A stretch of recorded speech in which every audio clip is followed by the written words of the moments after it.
अयोध्या हेब राम मंदिर प्राण प्रतिष्ठा। यह समारोह को सारा देशर प्रतीक्षा। जनवरी 22 महासमारोह को नहीं प्रबल उत्साह लगी रही। तेबे गोटे पर गोटे विवाद मुंड टेकुची।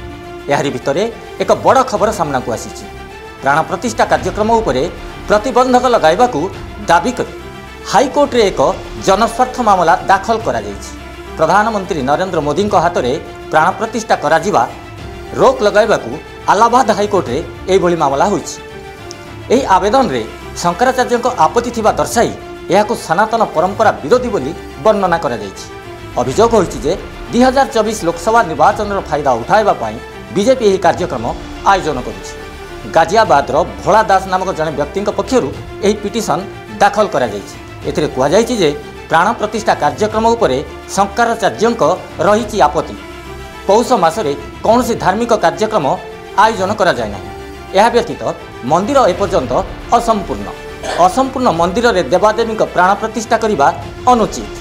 सेहीपरि प्रधानमंत्री मोदी एवं मुख्यमंत्री योगी यह प्राण प्रतिष्ठा रे जोग देवा संविधान विरुद्ध।